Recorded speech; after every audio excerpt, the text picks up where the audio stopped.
Next, o banco digital que faz acontecer. Olá, boa noite. Boa noite. Mais de 10 mil bicicletas já foram roubadas este ano em São Paulo. Em comparação com o mesmo período do ano passado, são 1.500 casos a mais. Os criminosos invadem até estradas, no meio dos carros, para abordar as vítimas e agem muitas vezes com violência. A agilidade para desviar do trânsito anda lado a lado com a insegurança. É muito frequente mesmo, de fato, os roubos aqui, assaltos. Se você vacilar aqui na região, eles levam mesmo. O porteiro Leandro teve a bicicleta furtada na frente da casa onde mora. Levou 2 anos até montar uma nova. Comprou peça por peça. Com o meio de transporte mais barato, fugiu do engarrafamento, não da violência.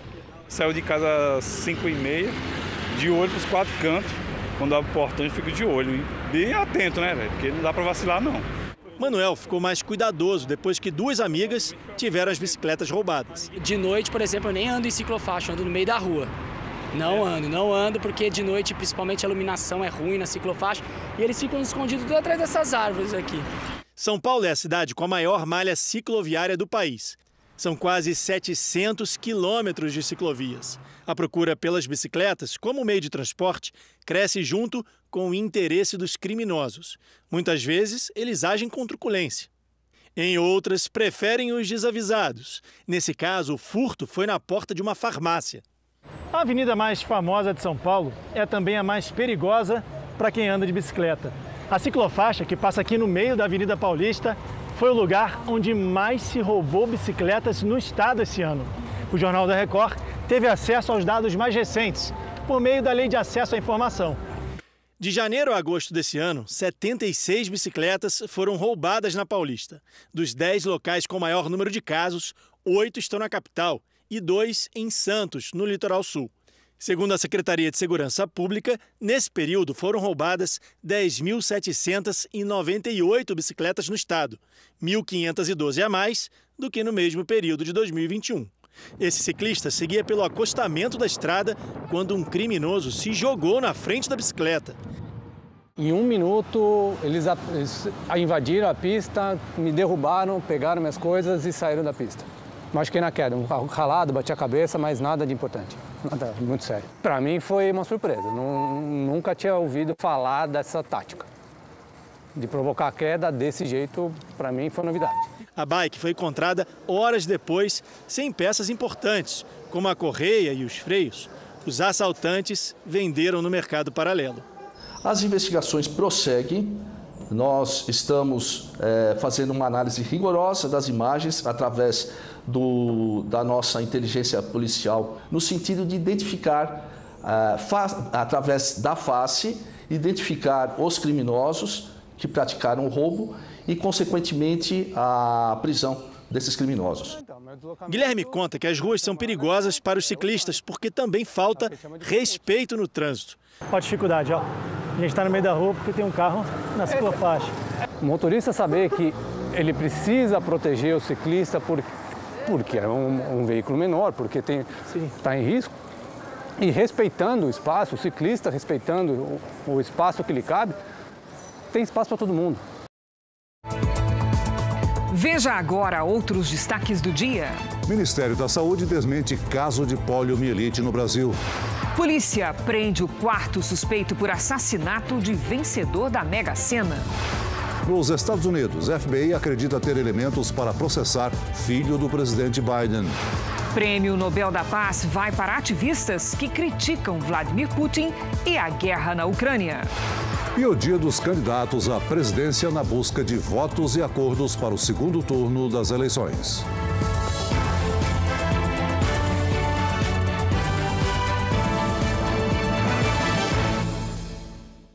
Oferecimento. O Pix no Bradesco está ainda melhor. Experimente.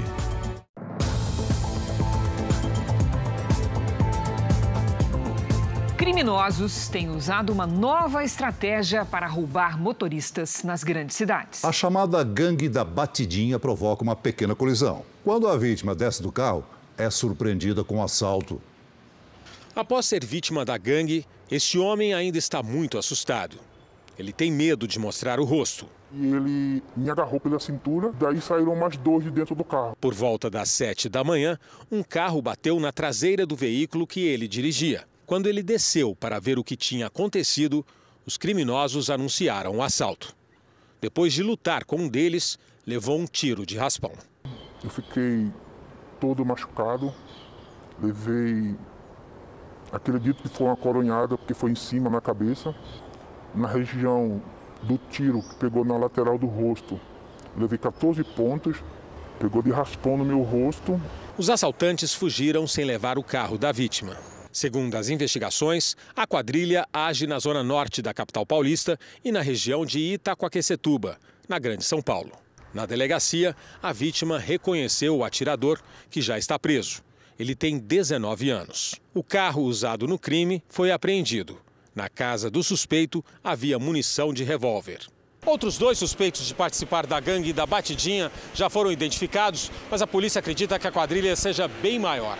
O delegado que cuida da investigação pede que os motoristas fiquem atentos, principalmente quando houver uma batida de leve. Não pare de imediato, procure um lugar que tem mais visibilidade, mais acúmulo de pessoas, para que seja evitado esse tipo de ação delituosa. Um caso parecido ocorreu em Cuiabá, Mato Grosso. Os criminosos batem de propósito na traseira do veículo da vítima. Assim que ela desce, um homem também sai do carro e finge conversar. Em seguida, o outro criminoso rende a mulher. Eles tentam sequestrá-la, mas desistem e fogem com o carro dela. Em São Paulo, o homem que foi vítima da gangue da Batidinha não esquece do trauma. Eu não consigo dormir direito. Foi a pior sensação da minha vida. No Rio de Janeiro, a polícia encontrou os 2 suspeitos de matar uma atriz numa tentativa de assalto. Um deles é menor de idade. O adolescente de 15 anos foi apreendido no mesmo bairro onde o crime aconteceu, na zona norte do Rio. Ele é apontado como autor dos disparos que mataram a atriz Eliane Lorete de Campos, de 58 anos. Essas imagens mostram o momento em que o jovem aponta a arma para o carro da atriz, que também levava uma amiga dela. Eliane acelera e ele atira. O carro só para depois de bater no poste. O suspeito de ser o mandante do crime também foi preso. Segundo a investigação, Eli Luiz da Silva, de 20 anos, é enteado de um policial militar e teria dado a ordem para o adolescente atirar. Eli estava em liberdade desde maio, depois de passar 8 meses preso por ter participado de uma tentativa de homicídio contra policiais militares em Barra do Piraí, no interior do estado do Rio. Na época, ele também foi indiciado por porte ilegal de arma de fogo, tráfico de drogas e associação para o tráfico. O adolescente vai responder por fato semelhante a latrocínio, que é o roubo seguido de morte. Eli Luiz da Silva vai ser indiciado pelo mesmo crime e também por corrupção de menor. O corpo de Eliane foi sepultado na zona oeste da capital fluminense. A despedida foi marcada por muita comoção e homenagens. Nós estamos vivendo numa sociedade que a tragédia acaba não sendo só nossa, né? A dor dessa ausência, ela nunca será apagada. Mais de 60 mil pessoas já caíram em golpes pela internet só este ano, em Minas Gerais. Na capital mineira, a média é de 38 casos por dia. Até uma policial militar foi vítima recentemente. Nem a Major Laila Brunella, da Polícia Militar de Minas Gerais, escapou. Ela teve as redes sociais clonadas e invadidas por golpistas. Os criminosos usaram os perfis para pedir dinheiro aos contatos dela. Mas, neste caso, não deu muito certo. Era realmente algo tão fantasioso que as pessoas, de fato, rapidamente perceberam que não se tratava de mim. Juliana também foi vítima de golpistas. Depois de ter o celular clonado, correu para avisar aos amigos e evitar que eles perdessem dinheiro. Eu tentei fazer tudo que estava ao meu alcance, gravei vídeos, pedi para as pessoas repostarem, para as pessoas não caírem no golpe. De janeiro a setembro, foram registrados mais de 60 mil golpes aqui em Minas Gerais.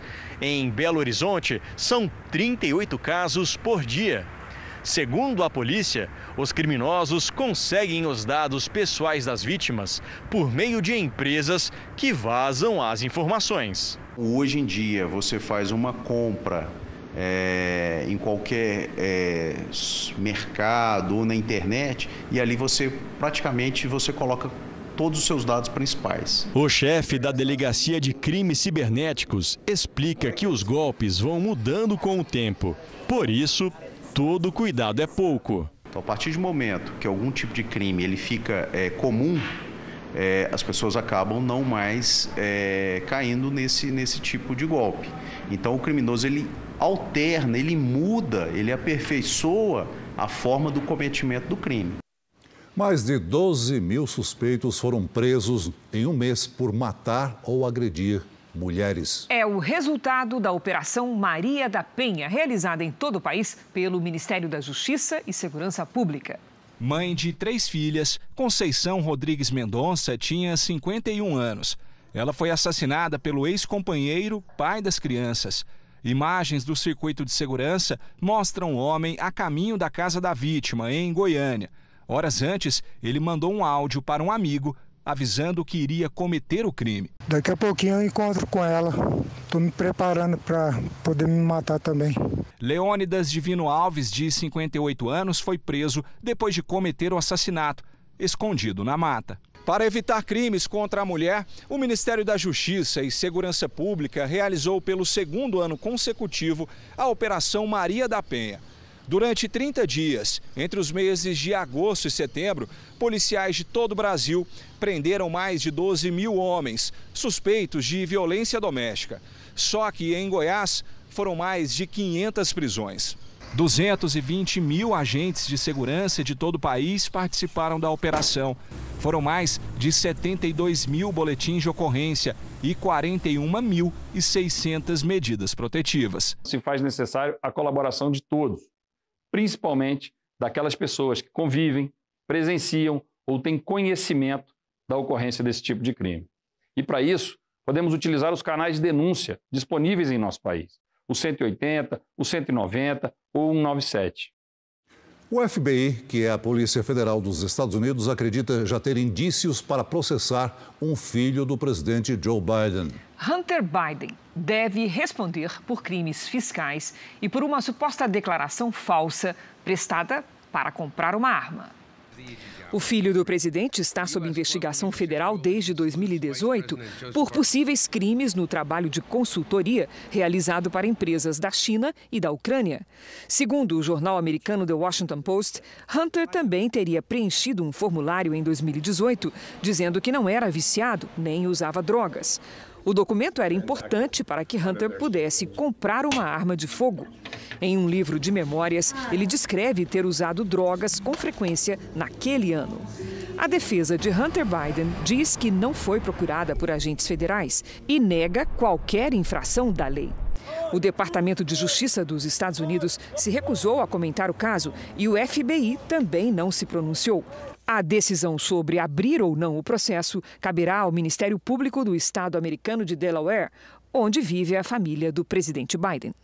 Ainda nos Estados Unidos, o prefeito de Nova York, Eric Adams, declarou estado de emergência por conta de milhares de imigrantes ilegais que chegaram à cidade nos últimos meses. O prefeito solicitou a ajuda dos governos federal e estadual para lidar com a crise migratória e pediu que outros estados, como o Texas, parem de enviar ônibus com imigrantes ilegais para Nova York.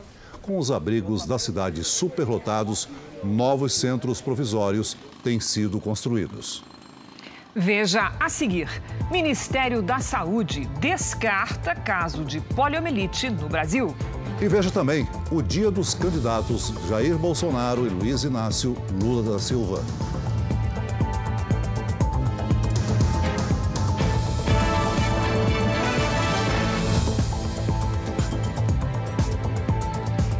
Uma notícia para quem sonha em ser patrão de si mesmo, não é, Celso? Um dos maiores eventos de empreendedorismo do mundo começou hoje em São Paulo e com uma novidade. Pela primeira vez é possível participar de atividades presenciais e também online. 120 mil visitantes são esperados até a próxima terça. O talento da Marli é transformar os chinelos em peças exclusivas que as clientes adoram. Eu não faço um chinelo qualquer, eu faço joia para os pés. O meu diferencial é isso. Foi quando precisou andar com as próprias pernas que ela se tornou artesã. Eu não trabalhava, aí faz pouco tempo eu me divorciei. Aí eu fui obrigada a arregaçar as mangas e trabalhar. Ninguém dá emprego para uma pessoa que já teve 3 tipos de câncer. E eu me profissionalizei fazendo cursos pela internet. A Marli está entre os 500 empreendedores que mostram produtos na feira organizada pelo Sebrae em São Paulo. Um evento de negócios e também uma oportunidade de aprender mais em palestras e oficinas para melhorar o resultado do trabalho. Até a terça-feira da próxima semana, 120 mil visitantes devem passar por aqui. Começar o próprio negócio, empreender, tem sido cada vez mais o caminho para muitos brasileiros, por vontade ou por necessidade. Entre março de 2020, início da pandemia, e agosto de 2022, o número de microempreendedores individuais cresceu quase 46%. Hoje são mais de 14 milhões. E além destes, que trabalham sozinhos, há também os negócios que geram empregos para outras pessoas, micro e pequenas empresas. Neste ano, já foram iniciados no país quase 2.700.000 novos empreendimentos. Transformar as ideias em um negócio rentável é o desafio de brasileiros e brasileiras que têm buscado espaço também em atividades mais comuns entre os homens. Filha de um mecânico, a Nádia abriu uma oficina voltada ao público feminino. Por que não montar um centro automotivo mulher? Não é exclusivo para as mulheres, todos são bem-vindos, mas lá as mulheres sentem à vontade, ninguém engana, faz um preço justo como para todo mundo e tem um ambiente para elas, né? Para o Sebrae, os brasileiros se mostram mais interessados em empreender. Não é fácil e exige muita dedicação para dar certo. Administrar o dinheiro é extremamente importante porque o brasileiro, por exemplo, ele tem fragilidade na sua educação financeira. Ele, por exemplo, confunde o seu recurso da empresa com o recurso da família, né? E muitas vezes ele tira de um para o outro. Então, aqui ele vai aprender a fazer, vai potencializar o seu crescimento. Depois da aposentadoria, a professora Marilda aprendeu a criar e costurar modelos de roupas. É assim que ela paga hoje a faculdade do filho e planeja ir longe no futuro. Daqui a alguns anos eu quero criar uma rede, essa rede trazer pessoas para trabalharem junto comigo e, além do mais, fornecer emprego e mostrar para as outras pessoas que também elas são capazes de entrar nesse nicho e se desenvolverem junto, sendo capazes de ter o seu recurso financeiro. Fim de semana chegando, todo mundo quer saber como é que vai ficar o tempo, principalmente depois de tantos dias de alerta de temporais por todo o país. Boa noite, Lide. Vem mais chuvarada ou vai ter uma trégua? Olha, tem alerta assim, com emoção, viu, Cris? Boa noite para você. Oi, Celso, muito boa noite a todos que nos acompanham. Uma faixa de nuvens atravessa o país do norte até o sudeste. Neste sábado, mais uma frente fria avança pela região sul do Brasil e provoca temporais com raios e ventania no sul do Rio Grande do Sul. Chove forte também em Mato Grosso, Goiás, Minas Gerais, Amazonas, Acre, Rondônia, no sul do Pará, do Tocantins e no sudeste da Bahia. Faz calor e a umidade do ar fica baixa no interior paulista e de Mato Grosso do Sul. Já no sul do Brasil, as temperaturas caem e há chance de geada nas serras gaúcha e catarinense. Nas áreas claras do mapa, sol sem nada de chuva. Em Curitiba, máxima de 24 graus. No Rio de Janeiro, faz até 27. Em Cuiabá, 36. Em João Pessoa e Rio Branco, até 31 graus. Na capital paulista, o sábado será ensolarado com 27 graus. Aí, no domingo, faz 30 e as pancadas de chuva retornam à tarde e persistem na próxima semana. Nosso Tempo Delivery hoje é para o Roberto de Cajati, São Paulo. Vamos lá. Oi, Roberto. Olha, sábado de sol, sem chuva, com 25 graus aí para você em Cajati. No domingo, volta a chover e faz até 27. Previsão personalizada para qualquer cidade do Brasil e do mundo é aqui no Tempo Delivery. Mande seu pedido pelas redes sociais com a hashtag #VocêNoJR. Bom fim de semana, Cris. Celso. Obrigada, Lidy. Para você também, Lidy. Veja a seguir: ativistas que criticam Vladimir Putin e a guerra na Ucrânia vencem Prêmio Nobel da Paz. E também, número de mortes por meningite preocupa autoridades de saúde.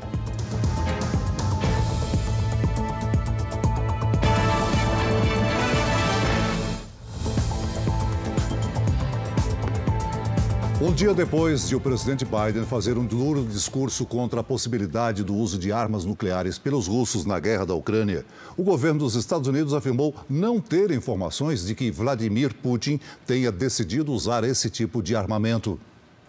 De acordo com fontes do governo ouvidas pela imprensa americana, não há indícios de que a Rússia esteja preparando o uso de armas nucleares. Ontem, o presidente Biden afirmou que o planeta enfrenta a maior ameaça de destruição desde a crise dos mísseis na década de 60. No palco do conflito, hoje, militares ucranianos voltaram a ocupar mais de 2.400 quilômetros quadrados, o equivalente a 3 vezes o município de Campinas, em São Paulo. No leste do país, o exército russo afirma ter tomado parte da cidade de Bakhmut, o que levou os moradores a fugir. Opositores do regime de Vladimir Putin na Rússia venceram o Prêmio Nobel da Paz deste ano. Foram escolhidos o defensor dos direitos humanos Ales Bialyatsky, a Organização Russa de Direitos Humanos Memorial e a organização ucraniana Centro para Liberdades Civis. Em meio à guerra no leste europeu, o comitê escolheu dar destaque para entidades da sociedade civil e não políticos. Os organizadores esperam que a decisão possa contribuir para a paz na região. Em resposta, o representante russo na ONU afirmou que o país não se importa com a premiação do Nobel. O Ministério da Saúde descartou a existência de um caso de poliomielite no Brasil. Havia uma suspeita de caso da doença numa criança de 3 anos no Pará. O Brasil segue sem registro da doença desde 1989. A pasta informou que a paralisia na criança paraense pode ser atribuída a um possível erro no esquema vacinal. A orientação é que os pacientes tomem primeiro a dose de vacina injetável, com vírus inativado, e só depois a vacina oral contra a pólio. A criança no Pará teria tomado apenas a dose oral. Em São Paulo, a justiça decretou a prisão temporária da enfermeira que atirou no namorado durante uma briga que teria sido provocada por ciúmes. A vítima, um empresário de 42 anos, pode perder o movimento das pernas. A agressora tentou atirar outras vezes, mas a arma falhou. Ela ainda está foragida. Veja ainda hoje os compromissos de campanha dos candidatos à presidência da República para o segundo turno das eleições. E também, polícia prende mais um suspeito da morte do milionário da Mega Sena.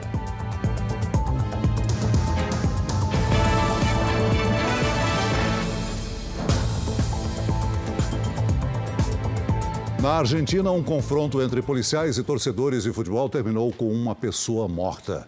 A briga começou do lado de fora no início da partida entre o Boca Juniors e o Gimnasia, na cidade de La Plata. Dentro do estádio, a polícia usou bombas de gás lacrimogêneo para conter a torcida. A fumaça invadiu o campo e a partida foi suspensa. Durante a confusão, um torcedor sofreu uma parada cardíaca. Ele morreu a caminho do hospital. 4 crianças sobreviveram ao ataque que aconteceu em uma creche na Tailândia. 2 dos alunos foram feridos quando o atirador invadiu o centro de ensino, mas foram levados a tempo para o hospital. Hoje, os pais das 23 crianças mortas tiveram que reconhecer os corpos dos filhos. Muitos passaram mal e chegaram a desmaiar. O governo da Tailândia ofereceu ajuda psicológica e financeira para as famílias. As crianças tinham em torno de 2 anos de idade. O governo do Irã divulgou que foi uma doença o que causou a morte de uma jovem detida por não usar uma cobertura na cabeça. Segundo a organização forense iraniana, Mahsa Amini morreu devido a um tumor cerebral. O caso detonou uma onda de protestos pelo país. Segundo os manifestantes, a jovem foi espancada pelas autoridades. Mahsa foi presa por não usar o véu cobrindo todo o cabelo, como manda a lei iraniana.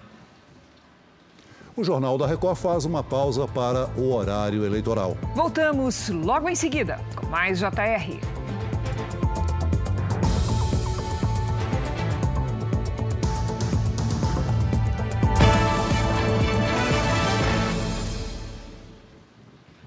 O presidente Jair Bolsonaro recebeu mais declarações de apoios hoje em Brasília. O candidato à reeleição também andou na boleia de um caminhão. Depois, viajou para Belém do Pará.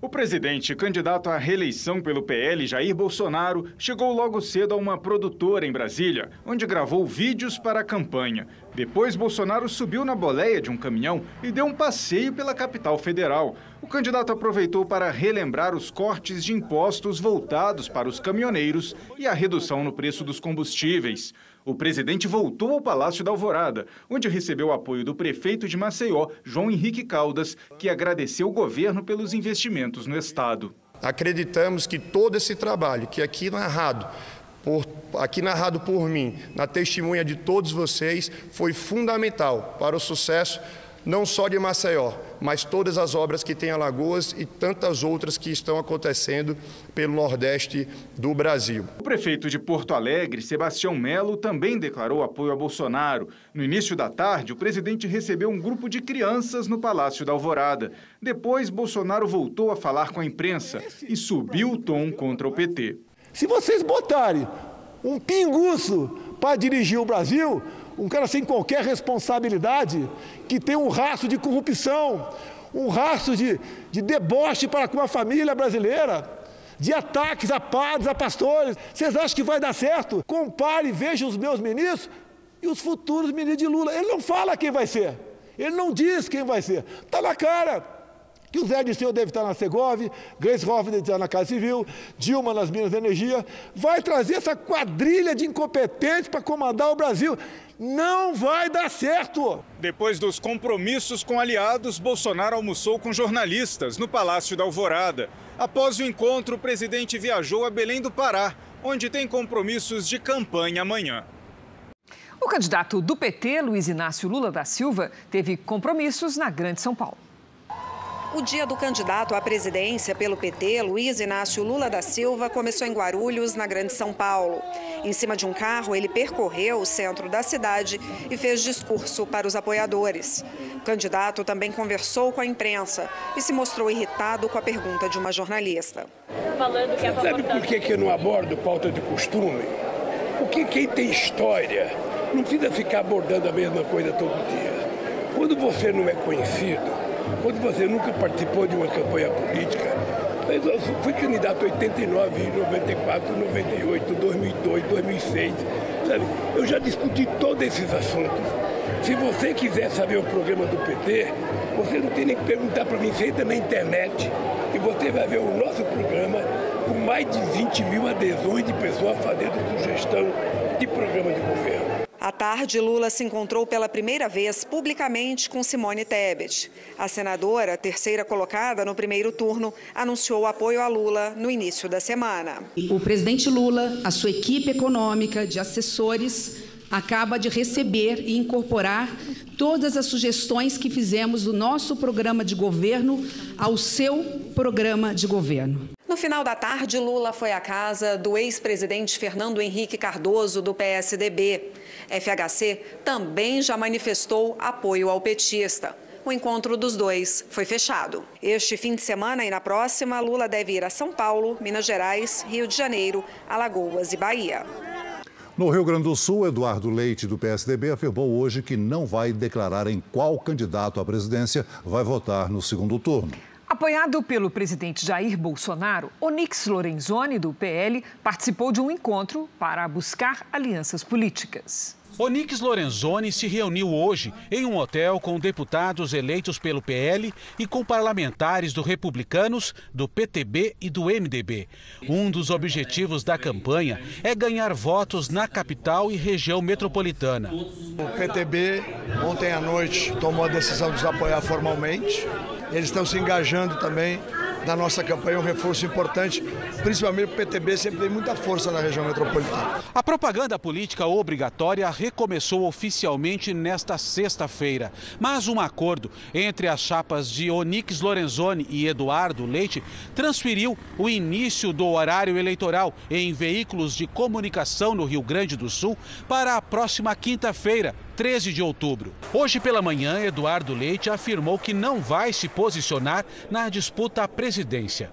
Disse que não vai abrir o voto para que o foco da disputa no estado fique nas questões do Rio Grande do Sul. Esta é uma nova eleição, nós vamos dialogar com todos os gaúchos, os que votaram na gente, inclusive, para reafirmarem o seu voto no segundo turno e para trazer todos aqueles que não estiveram conosco naquela eleição.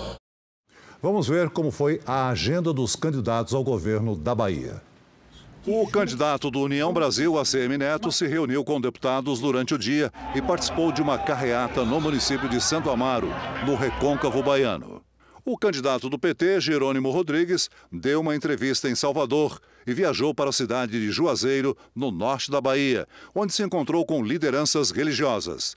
Ele gravou o programa eleitoral e participou de um comício na cidade. Os dois candidatos ao governo paulista tiveram compromissos de campanha na capital e na Grande São Paulo. Tarcísio de Freitas, candidato ao governo de São Paulo pelo Republicanos, passou a manhã no Centro de Treinamento Paralímpico Brasileiro, na zona sul da capital.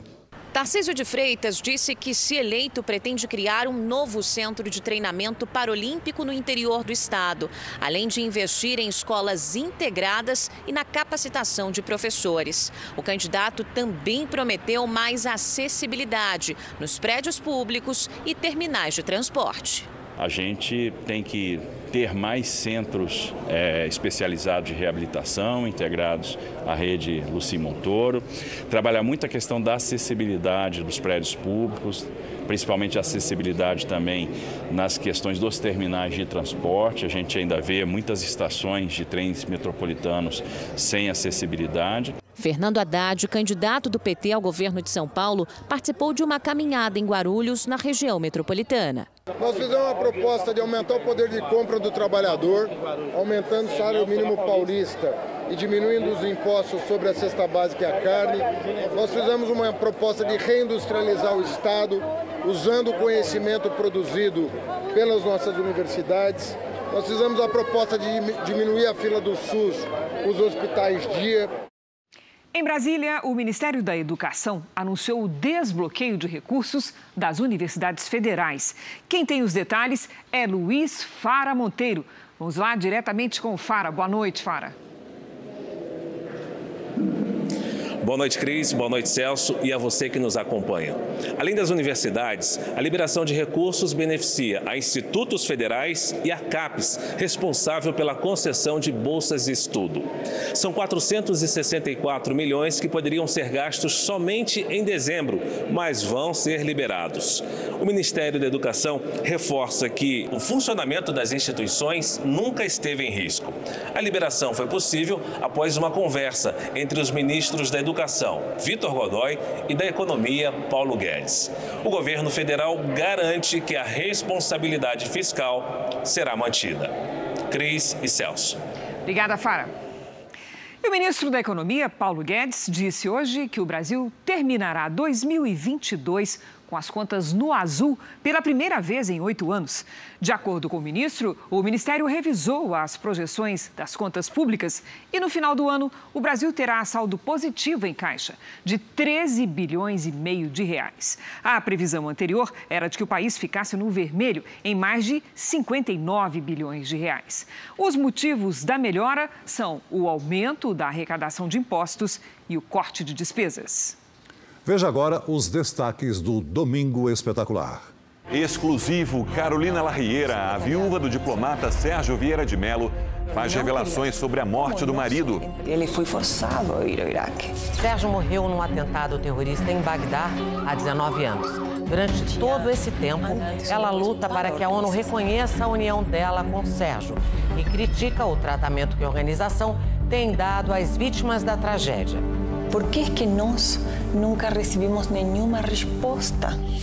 Roberto Cabrini frente a frente com o João Diogo, um dos 3 jogadores suspeitos de abuso sexual de uma modelo num quarto de hotel no Rio de Janeiro. Você participou de um estupro coletivo contra essa moça? A história da brasileira que acreditava estar namorando o ator Johnny Depp e perdeu 200 mil reais.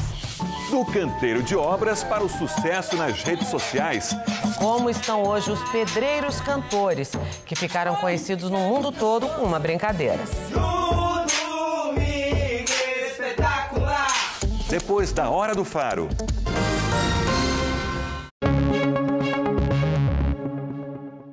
Veja a violência deste assalto a um supermercado hoje na zona norte do Rio de Janeiro. Primeiro, este criminoso armado rende os funcionários.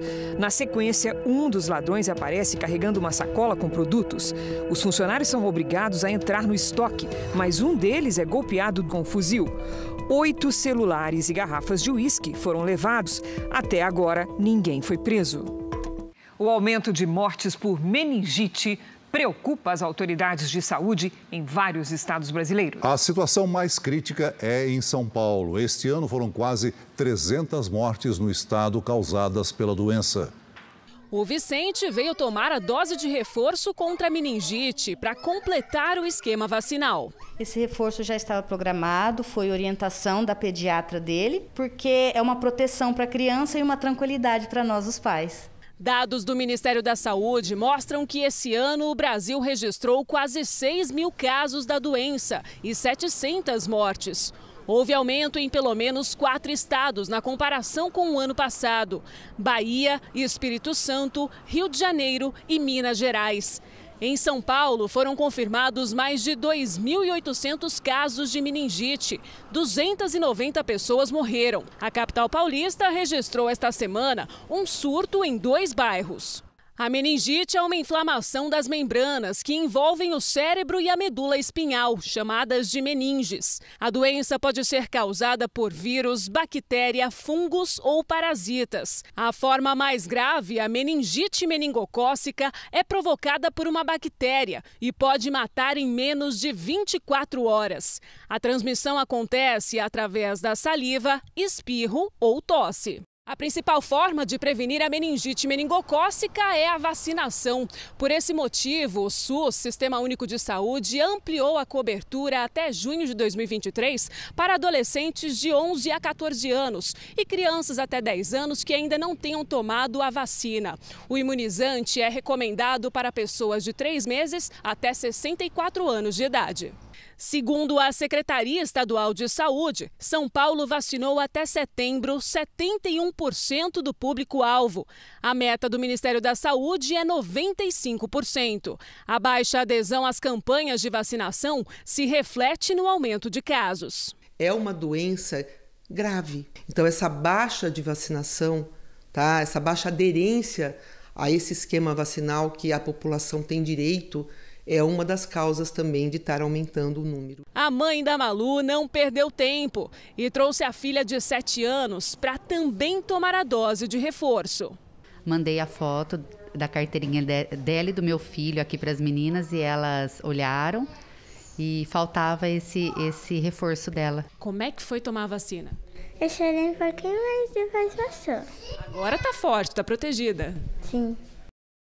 No estado americano da Flórida, caçar cobras é uma atividade que garante o sustento de muitas famílias. Mas apenas o melhor caçador leva um prêmio equivalente a mais de R$50 mil. Quando o sol se põe, é hora de testar os equipamentos para mais uma jornada de trabalho. Nossa equipe vai acompanhar o Joaquim, de família cubana, mas nascido nos Estados Unidos. Ele é um caçador de cobras profissional. Há mais de 5 anos, a rotina dele é se embrenhar na mata, sempre durante a noite. Mas essa caçada tem como alvo uma cobra específica, a piton. Ela é uma das maiores da espécie, pode chegar até 6 metros de comprimento. E como é um animal de hábito noturno, a caçada começa assim, tentando detectar qualquer movimento nessa mata que fica na beira da estrada. Joaquim diz que procura por objetos que se pareçam com um pedaço de madeira. Segundo ele, as pitons vão para o asfalto, que é mais quente que a grama, para se aquecer. Além disso, estão sempre se movimentando em busca de comida. Joaquim dirige devagar, com a ajuda de uma lanterna e sem fazer muito barulho. Quando desconfia que está perto de uma delas, desce do carro para conferir. Caçar pitons não é para qualquer pessoa. Isso porque, quando a cobra é encontrada, a captura é feita sem nenhuma arma, apenas com as mãos. A piton não é venenosa, mas tem uma mordida forte e ainda pode facilmente imobilizar uma pessoa se enrolando nela. Caçadores como o Joaquim costumam gastar entre 4 e 5 horas durante uma caçada. Nós já estamos aqui durante 3 horas e não achamos nada. É um trabalho difícil, tudo parece com uma cobra.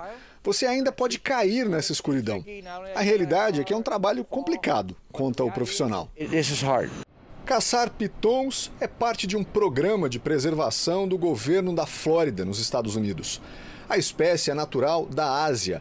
Acredita-se que elas tenham sido trazidas para a venda como animais de estimação, mas a espécie se reproduziu de forma descontrolada. Como não tem predadores naturais, ela se tornou uma ameaça, inclusive para os grandes crocodilos da Flórida. Em média, cerca de 1.000 cobras são retiradas da natureza a cada ano. Quanto maior o animal, maior o pagamento. Além de contratar profissionais como o Joaquim, o Departamento de Florestas e Conservação da Flórida também incentiva os moradores da região a se aventurarem na busca pelas cobras. Há quase 10 anos, amadores e profissionais dos Estados Unidos e do Canadá participam de um desafio anual. Quem capturar mais pitons leva um prêmio equivalente a R$52 mil e o título de melhor caçador da região. Foi preso no Rio de Janeiro um homem que roubou uma empresária dentro de um shopping em Goiás. Policiais identificaram o criminoso como o autor do crime praticado no dia 29 de setembro em Goiânia. Na ocasião, o ladrão rendeu a vítima e assumiu a direção do carro dela. Em Alfredo Chaves, região serrana do Espírito Santo, um caminhão tombou num barranco, deixando 2 homens presos debaixo do veículo. Eles foram socorridos, mas estão em estado grave. A Polícia Federal realizou hoje a Operação Rédea Curta para combater crimes de lavagem de dinheiro do tráfico internacional de drogas. Os policiais cumpriram 4 mandados de busca e apreensão em Goiás. Os investigados tiveram as contas bancárias bloqueadas. Um vazamento de gás assustou hoje os moradores de Belo Horizonte. A tubulação foi atingida por uma retroescavadeira. Imagens de celular mostram a nuvem de gás subindo. Dona Nina, que mora no prédio em frente, saiu desesperada. Foi assustador mesmo, a gente achou que fosse explodir tudo. Eu saí com a chave na mão, a minha filha e a cachorrinha. O quarteirão foi interditado e todas as lojas próximas fechadas. Segundo o Corpo de Bombeiros, os próprios funcionários da Gasmig, Companhia de Gás de Minas, furaram o local com a retroescavadeira para achar um vazamento de gás, mas acabaram atingindo a tubulação. O vazamento foi de gás natural, que é incolor, não é tóxico, mas é altamente inflamável e pode causar explosões quando está concentrado. As casas e o comércio foram liberados depois e o serviço continuou com o registro fechado e sem gás na tubulação, como orienta o Corpo de Bombeiros. Fechar as válvulas que conduzem gás para esse local para sanar o problema. A Companhia de Gás de Minas Gerais disse que o vazamento foi contido e que o fornecimento será restabelecido com segurança. A polícia do Rio de Janeiro divulgou hoje imagens da briga generalizada que terminou em morte num bar na zona oeste da cidade. As câmeras registraram o momento em que um homem armado se aproxima e faz pelo menos 7 disparos. A investigação aponta que os dois já se conheciam e tinham problemas por causa de atividades criminosas. Bruno Alves da Silva não resistiu. O crime aconteceu em setembro. O atirador, Fábio de Oliveira Júnior, ainda não foi preso. Um ataque a bancos levou medo e pânico a moradores da pequena cidade de Irará, na Bahia. Os criminosos fizeram disparos, provocaram explosões e atearam fogo em carros. Por toda parte ficaram as marcas da destruição. Bastante tiro, a explosão bastante forte. Foi uma cena de terror. Tudo aconteceu por volta das 2 horas da manhã. As 3 únicas agências bancárias do município de Irará, interior da Bahia, foram alvos de criminosos. Pelo menos 10 homens participaram da ação. Os assaltantes também destruíram câmeras de segurança de lojas vizinhas. Os criminosos ainda conseguiram levar o cofre desta agência. O valor total do prejuízo não foi divulgado. Horas depois, a polícia encontrou 4 carros queimados e arames espalhados pelo chão. Armadilhas para furar pneus em caso de perseguição. De acordo com a polícia, os responsáveis pelas explosões aqui em Irará agem dessa mesma forma em diversas cidades do estado. Além de explodir os bancos, eles aterrorizam os moradores com tiros e carros queimados. Com os casos registrados aqui na cidade, a Bahia soma 18 ataques a bancos neste ano, segundo o Sindicato dos Bancários. A Secretaria de Segurança Pública informou que criou um núcleo dedicado ao combate a roubos de bancos e afirma que conseguiu uma redução de mais de 70% no número de casos. Essa foi a segunda vez que as agências foram atacadas, o suficiente para deixar os moradores assustados com a violência. Vários tiros, medo e insegurança. A polícia de São Paulo prendeu o 4º suspeito da morte do milionário da Mega Sena. Um homem ainda está foragido.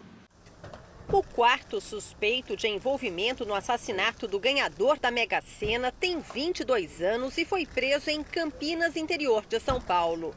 Marcos Vinícius Ferreira da Silva é, segundo a polícia, o dono de um dos 2 carros pretos que aparecem nas imagens no dia do sequestro. O veículo também foi encontrado, assim como um revólver com a numeração raspada, que estava dentro do carro e pode ter sido usado no crime. A arma pode ter sido usada para agredir, é bem possível, tá? Coronhada é extremamente possível, mas disparo não foi feito, pelo menos não atingiu a vítima. Pode até ter sido feito para intimidá-la, nós nunca vamos saber disso. Jonas Lucas Dias, de 55 anos, foi sequestrado em 13 de setembro. No dia seguinte, ele morreu depois de ser deixado inconsciente e com marcas de agressão às margens de uma rodovia. Em 2020, ele ganhou 47 milhões de reais num prêmio da loteria.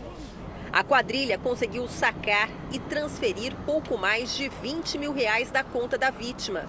Mas por suspeitar de fraude, o banco não autorizou a transferência de 3 milhões de reais. A polícia acredita que os 5 suspeitos identificados até agora participaram diretamente do crime. Não havia entre eles nenhum mandante ou líder da quadrilha. De acordo com as investigações, eles teriam se unido exclusivamente para planejar o sequestro e transferir parte da fortuna de Jonas. O suspeito encontrado hoje nega participação no crime. Outras 3 pessoas já estão presas. Marcos Vinícius Salles de Oliveira, de 22 anos, segue foragido. A Secretaria de Justiça e Cidadania de São Paulo abriu processo administrativo contra o empresário Tiago Brenan, com a acusação de discriminação contra a mulher. Ele teria infringido a lei estadual ao agredir a modelo Helena Gomes numa academia na capital paulista em agosto. Se o empresário for condenado, terá de pagar multa de R$16 mil. Em São Paulo, o interrogatório de Paulo Cupertino previsto para esta sexta-feira foi adiado para 25 de novembro. A Defensoria Pública, que representa o réu, insistiu que um filho de Cupertino seja ouvido, mas ele não foi localizado. Paulo Cupertino é acusado de matar o ator Rafael Miguel e os pais dele em 2019. Ele foi preso em maio, após ficar quase 3 anos foragido.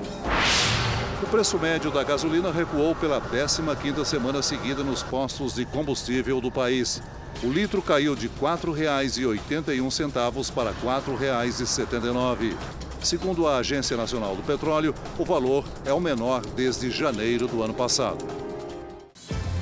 O Jornal da Record de hoje termina aqui. Esta edição na íntegra e também a nossa versão em podcast estão no Play Plus e em todas as nossas plataformas digitais. E à 00:30 tem mais Jornal da Record. Fique agora com Reis. E logo após Amor Sem Igual, tem A Fazenda. Bom final de semana para você. Boa noite.